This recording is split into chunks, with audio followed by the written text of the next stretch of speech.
Je suis scientifique en immunologie et je travaille chez Charles River comme scientifique principal. Il y a différents niveaux d'échelon pour le poste de scientifique, en commençant par scientifique, scientifique de recherche senior et finalement scientifique principal. À l'intérieur de la compagnie, dans certains groupes, l'appellation scientifique est aussi remplacée par chimiste. Donc, plus jeune, j'ai toujours aimé la biologie. J'étais curieuse, puis je voulais vraiment m'intéresser à plusieurs domaines différents. Donc, pour ne pas me fermer de porte, j'ai commencé par faire un baccalauréat en biologie-écologie et par la suite, je me suis spécialisée en faisant une maîtrise en immunologie. C'est certain qu'une formation en biochimie ou dans un autre domaine des sciences de la santé peuvent aussi mener au poste de scientifique. Maintenant, je continue d'apprendre en assistant à des conférences et à des séminaires. Ça me permet de voyager, mais surtout, ça me donne l'opportunité de pouvoir échanger avec plusieurs scientifiques qui sont dans mon domaine. Donc, l'immunologie, c'est l'étude du système de défense du corps humain. C'est ce qui nous protège contre les maladies, ce qui nous empêche de tomber malade. Le système immunitaire comporte une énorme quantité de cellules qui font la guerre aux virus et aux bactéries. Comme scientifique en immunologie, moi, ce que j'étudie, c'est l'impact que peut avoir un médicament sur les fonctions du système de défense du corps humain. Le fait qu'une entreprise comme Charles River se spécialise en études précliniques, ça nous permet de s'assurer que les résultats des tests sur les médicaments sont faits par une tierce partie qui est neutre et qui n'a aucun intérêt sur le médicament qui est à l'étude.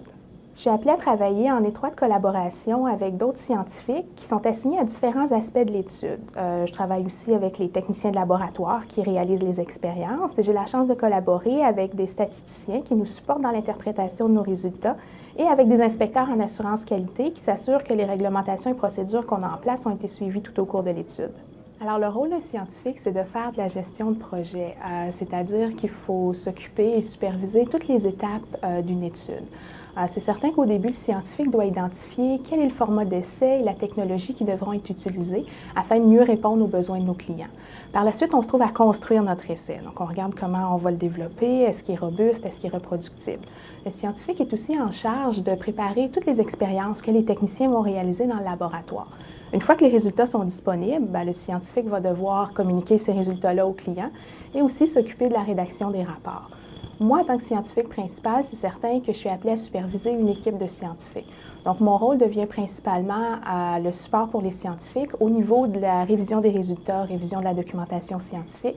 Je suis aussi activement impliquée dans la promotion de nos services et puis je suis en charge de contacter les clients pour vraiment le premier contact. Quand ils sont intéressés à placer des études en immunologie, je vais les contacter afin de mieux comprendre leurs besoins. Je suis vraiment motivée par la variété des tâches à accomplir, puis aussi par les défis scientifiques qu'on rencontre quotidiennement. Je peux être appelée à étudier un nouveau format d'essai pour un client parce que sa molécule est différente. Je peux être appelée à essayer de trouver une logique dans l'interprétation des résultats ou essayer de comprendre pourquoi un essai performe de façon différente. J'aurais jamais pensé qu'un poste de scientifique demandait aussi des habiletés de gestion et de marketing. C'est habituellement pas le profil type qu'on se fait d'un poste comme ça. Et puis finalement, je pense que c'est important d'être curieux puis organisé pour bien réussir dans ce genre de domaine.